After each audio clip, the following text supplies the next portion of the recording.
하나님 말씀은 신약 성경 고린도후서 7장 5절부터 11절까지입니다. 신약 성경 292페이지 고린도후서 7장 5절부터 11절까지 봉독합니다. 우리가 마게도냐에 이르렀을 때에도 우리 육체가 편하지 못하였고 사방으로 환난을 당하여 밖으로는 다툼이요 안으로는 두려움이었노라. 그러나 낙심한 자들을 위로하시는 하나님이 디도가 오므로 우리를 위로하셨으니 그가 온 것뿐 아니요 오직 그가 너희에게서 받은 그 위로로 위로하고 너희의 사모함과 애통함과 나를 위하여 열심히 믿는 것을 우리에게 보고하므로 나를 더욱 기쁘게 하였느니라. 그러므로 내가 편지로 너희를 근심하게 한 것은 후회하였으나 지금은 후회하지 아니함은 그 편지가 너희로 잠시만 근심하게 한 줄을 알미라. 내가 지금 기뻐함은 너희로 근심하게 한 까닭이 아니요 도리어 너희가 근심함으로 회개함에 이른 까닭이라. 너희가 하나님의 뜻대로 근심하게 된 것은 우리에게서 아무 해도 받지 않게 하려 함이라. 하나님의 뜻대로 하는 근심은 후회할 것이 없는 구원에 이르게 하는 회개를 이루는 것이요 세상 근심은 사망을 이루는 것이니라. 보라, 하나님의 뜻대로 하게 된 이 근심이 너희로 얼마나 간절하게 하며 얼마나 변증하게 하며 얼마나 분하게 하며 얼마나 두렵게 하며 얼마나 사모하게 하며 얼마나 열심 있게 하며 얼마나 벌하게 하였는가. 너희가 그 일에 대하여 일체 너희 자신의 깨끗함을 나타내었느니라. 어떤 사람은 인생의 삶이란 근심과 걱정의 연속이다, 그렇게 말을 했습니다. 사람 사는 동안에 근심 걱정 없이는 하루도 살 수 있는 날이 없더라, 그런 말이겠습니다만은 우리가 살아가면서 많은 근심들을 합니다. 그런데 오늘 성경 본문에서 가르쳐 주시고 있는 교훈을 보게 되면 그 근심을 크게 나누면 두 가지다. 하나는 세상적 근심이요, 하나는 신앙적 근심이요. 하나는 사람의 욕망에 의한 근심이요, 믿음 없어서 하는 근심이요. 또 하나는 하나님을 향한 믿음이 있는 사람, 하나님 앞에 충성하기 위한 근심, 선한 근심, 구원에 이르는 근심이 있다. 세상적이고 세속적이고 정욕적인 근심은 죽음에 이르는, 병에 이르는 근심이 되지만 하나님을 향한 믿음의 근심, 사랑의 근심, 충성의 근심은 구원에 이르며 승리하게 된다. 오늘 우리가 살아가면서 근심하고 있는 것들을 한번 정리해 보면서 근심하지 말아야 될 것은 버리고 지금까지 근심하지 않았던 것도 깨닫고 근심할 수 있는 시간이 되고, 또 우리가 하고 있는 선한 근심, 믿음의 근심이 얼마나 귀한가 하는 것도 오늘 성경 본문에서 배워야 되겠습니다. 어떤 어머니가 쓴 짤막한 글입니다. 많은 것을 생각하게 합니다. 아들 하나를 뒀는데 그 아들이 지금 현재 고등학교 다닐 나이가 됐다는 겁니다. 그런데 그 아이의 정신 연령은 4살에 불과하다. 이 아이 때문에 마음고생을 얼마나 하면서 사는 어머니겠습니까? 그런데 하루는 그 어머니가 장난감을 가지고 노는 아이를 보면서 천사 따라오구나, 저 아이가 천사로구나, 나는 근심에 매여서 얼굴 표정도 펴지 못하고 사는데 저 저 아이는 그런 근심 모르고 저렇게 천사처럼 편안하게 사는 걸 보면 오히려 온전한 정신을 가지고 사는 나보다 정신 연령이 낮은 저 아이가 더 행복한 복을 받은 게 아닌가, 이런 생각을 할 때가 있다는 겁니다.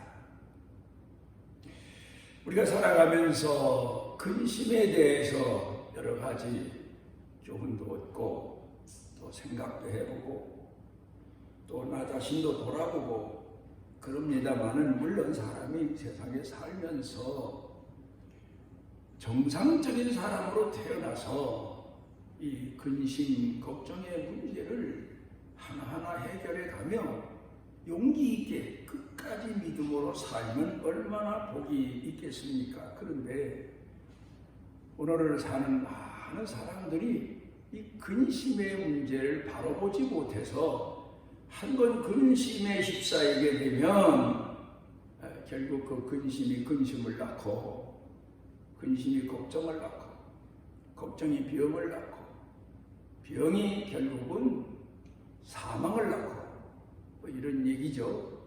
그런데 우리가 오늘 살아가면서 생각해 보게 되면 정상적인 사람들의 삶이, 정신 연령이 낮은 사람들이나 문제가 많은 사람들보다 행복한가? 요 건강에 와서는 이러니 저러니 해도 건강이 제일이다, 그런 얘기를 하고 있는데, 정말 과연 건강이 제일일까? 건강만 하면 되는가? 이런 문제를 놓고 다시 생각을 해봐야 됩니다. 그런데 정상적인 사람들, 오히려 남보다 더 많이 안다는 사람들, 더 많이 경험했다는 사람들, 더 많이 가졌다는 사람들, 이런 사람들 중에 한탄하는 소리가 차라리 미쳐버렸으면 좋겠다, 머리가 뻐개질 것 같다, 이런 얘기를 많이들 합니다.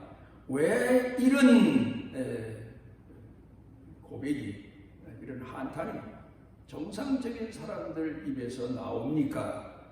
그건 바로 그가 자기 자신의 근심의 뿌리를 모르고, 근심의 이유를 모르고, 근심의 방향을 모르기 때문인 것을 성경 본문에서 사도 바울이 지적하고 있습니다. 세계보건기구에서 발표한 내용들을 보게 되면 현대를 위협하는 것은 뭐 여러 가지 많죠. 물론 전쟁에 대한 위협도 있고 천재지변에 대한 위협도 있고, 그렇지만 사람들마다 현대를 살아가면서 돈에 대한 뭐 여러 가지 걱정도 있고 삶에 대한 위협도 있고 많지만, 가장 사람들이 무서워하는 게 병이다, 그렇게 말합니다. 그런데 이 병이라고 하는 것, 병의 위협에서 벗어나기 위해서 사람들이 많은 연구를 하고 노력하고, 요 근간에도 세상 사람들이 이 전염성 있는 병에 대해서 어떻게 이 문제를 해결할까 뭐라고 노력하지만, 그런데 문제는 이 오늘 사람들이 두려워하고 염려하고 있는 전염병의 문제가 해결되나 하지만, 또 다른 병이 사람들 사는 세상에 찾아오게 되고 일어나게 된다는 사실을 역사적인 과거의 기록들을 보면서, 우리가 경험한 일들을 보면서 깨닫게 됩니다.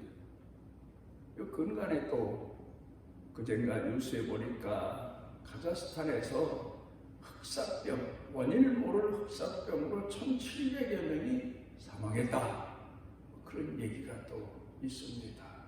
이 뭐 코로나 문제가 아직도 해결되지 않았는데 또 다른 병의 문제가 또 한 군데에서 발생해서 수많은 사람들이 죽음에 이르렀다.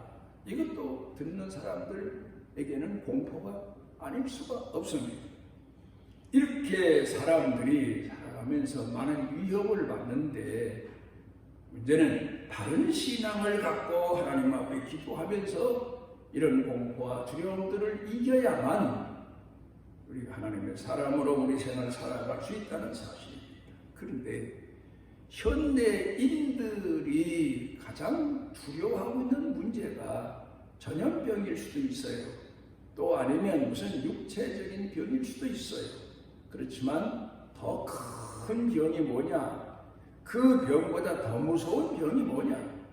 그걸 많은 학자들이 연구해서 발표했는데 그게 바로 정신적인 병이다. 우울증이다. 뭐 그렇게 말하고 있습니다. 우울증에 걸리면 다른 병은 고쳐보려고 노력하고 의사를 찾기도 하고 약을 찾기도 하지만 우울증이라고 하는 병은 자기를 도와줄 사람을 찾아다닐 힘조차 없다는 거예요. 방법도 모른다는 거예요. 마치 치매 걸린 사람이 자기 집도 잃어버리고 헤매고 방황하고 다니는 것처럼 우울증에 걸리면 그냥 빨리 이 고통에서 헤어나고 싶은 충동밖에는 없다는 겁니다. 하버드 대학에서 발표한 내용을 보게 되면 현재 세계에 살고 있는 인구의 15%가 우울증을 앓고 있다. 우리나라 보건기구에서 발표한 내용을 어느 기록에 보니까 2006년부터 2010년 5년 동안에 우울증을 치료받은 사람들이 265만 명이다. 그러니 그 이후 지금 20년이니까 5년 동안에 우울증을 치료받은 사람들은 얼마나 더 많겠습니까? 여기에서 심리학자들이 지적하는 바를 보게 되면 우울증이라고 하는 것은 스트레스를 받으면서부터 시작되는 거다.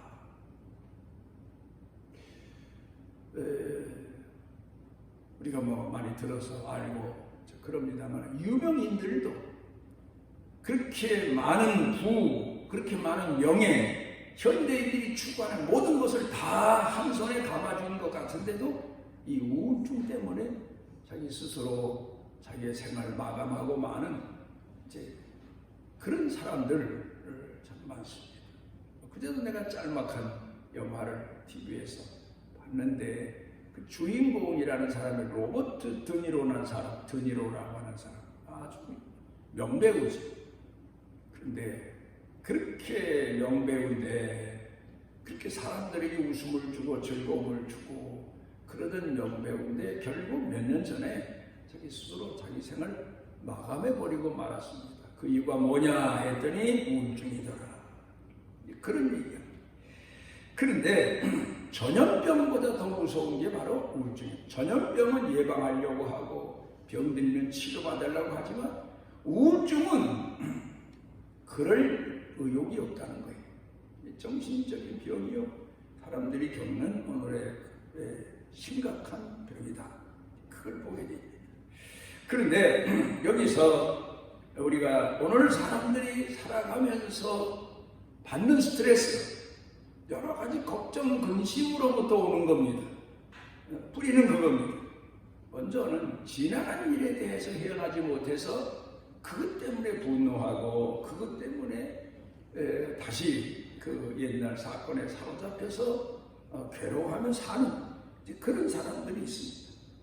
그런가 하면은 두 번째로는 자기 뜻대로 안 돼서 사람들이 겪는 고통이 있다는 겁니다. 그런데 사람들이 성경에는 우리에게 가르치는 교훈이 교만하지 말아라.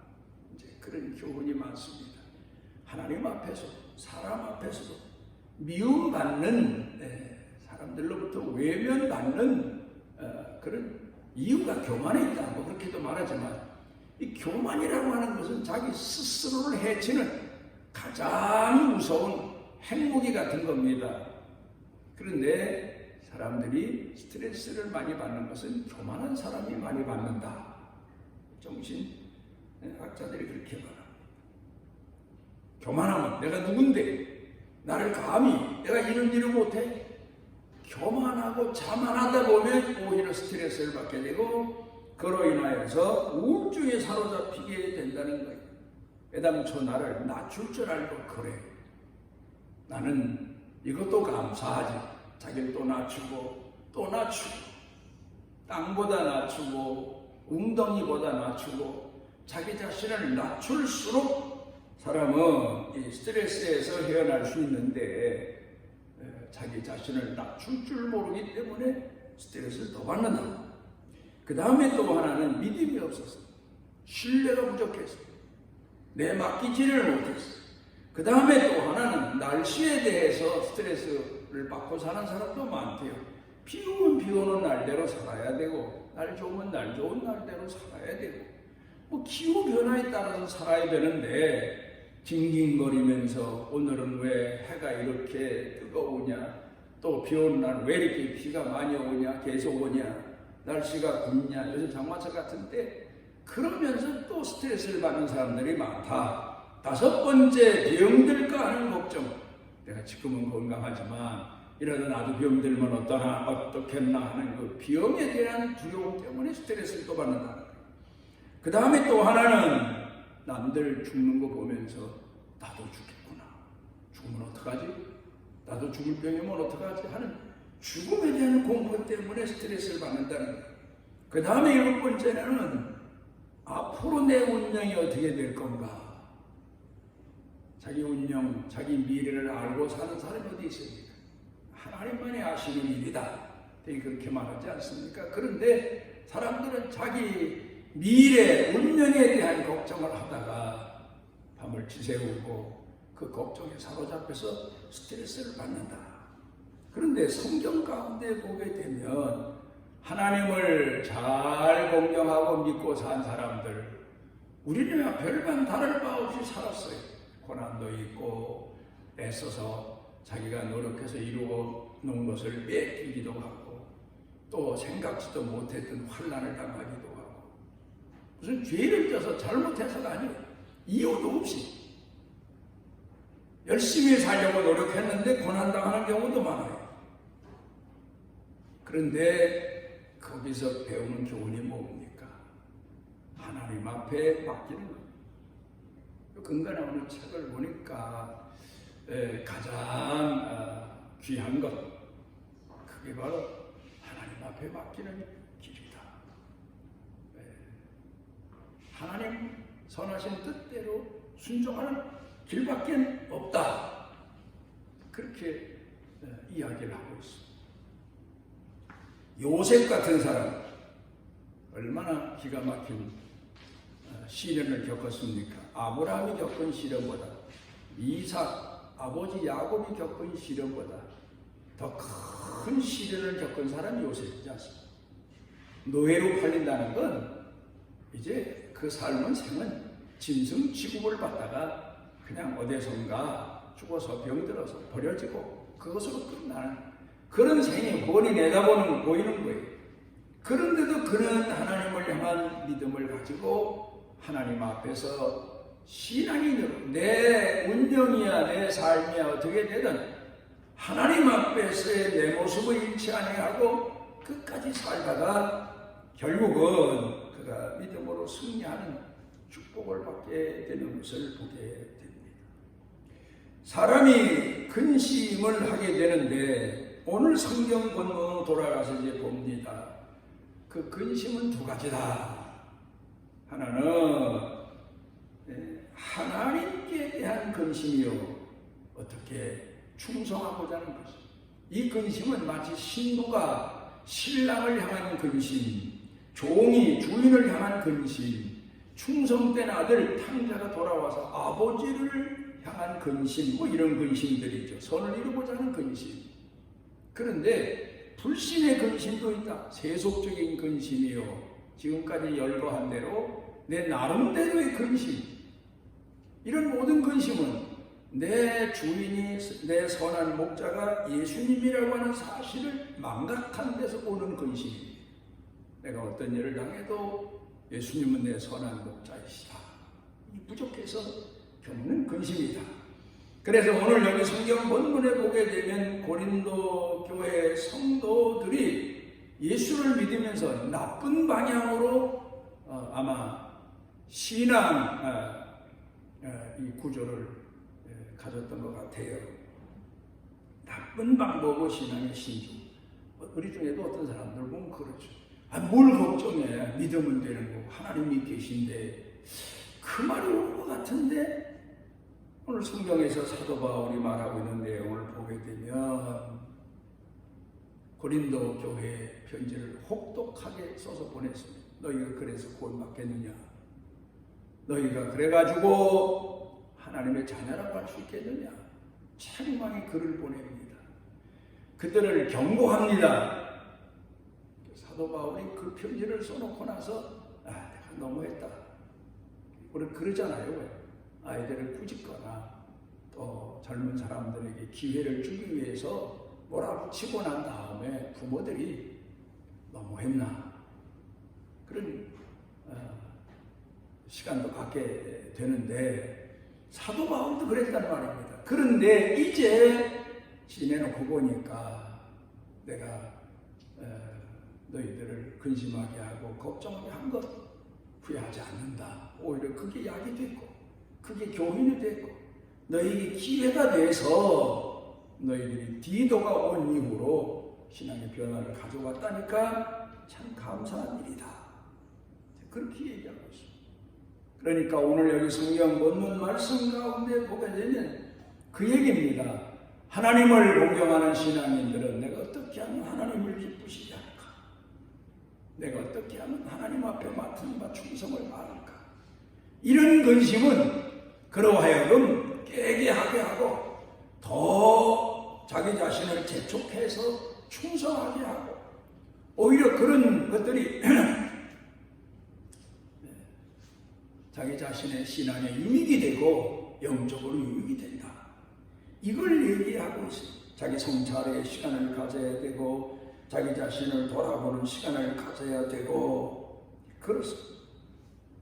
마태복음 6장 33절에 너희는 먼저 그의 나라와 의를 구하라. 그리하면 모든 것을 이루시리라. 그런데 우리는 세속적인 것을 먼저 구합니다. 그게 이루어지면 하나님 앞에 충성하고 하나님께 영광이 될 줄 알지만 우리 스스로 속는 거다. 예수님이 가르쳐 주신 교훈입니다. 먼저 그의 나라와 의를 구해라. 그러면 그것 때문에 세상적으로 손해가 나고 내가 잃어버리는 게 많을지라도 결국 하나님께서 나중에 되돌려 주실 때에는 더 많은 것, 생각지도 못했던 것, 구하지 않았던 것도 돌려주신다. 그러니까 오늘 성경 본문에서 가르쳐주고 있는 내용은 바로 무엇입니까? 주님을 향한 근심이 나를 강건하게 만든다. 신앙을 향한 걱정, 근심이 오히려 나를 더 뜨겁게 만든다. 오히려 더 믿음의 사람으로 만든다. 하나님의 선하신 뜻을 이루게 된다. 세상적인 근심에 매어 살지 말고 하나님 앞에 충성된 믿음, 깨어 하나님을 섬기는 그런 근심으로 사는 것이 오히려 너희 신앙의 발전적이다. 그게 바로 나를 이기는 거요. 세상 근심을 이기는 방법이요. 그리고 믿음으로 승리하는 방법이다. 가르쳐 주시고 있습니다. 오늘 우리를 주의 전에 모아주시고 우리로 하여금 하나님 앞에 부름받은 자로 맡은 자로 충성된 자로 살아가기 위해서 의에 대해서 하나님 나라에 대해서 영적인 일에 대해서 깨어 하나님께 구하고 하나님 앞에 충성을 구하고 밤잠을 이루지 못할지라도 이 근심에 사로잡혀 삶으로 하나님의 사람으로 든든히 설 수 있는 길을 가르쳐 주셨사오니 하나님 기도합니다. 우리가 이제는 주님 맞이할 근심, 하나님 앞에서 충성해야 될 근심, 믿음 지킬 근심, 그리고 주께서 우리를 이끌고 인도하시는데 화답하고 응답하는 근심을 통해서 우리가 영육이 회복되는 하나님의 사람들로 믿음으로 승리하는 하나님의 사람들로 오늘과 현대를 살아갈 수 있는 은혜를 더하여 주옵소서. 예수님 이름으로 기도드리옵나이다.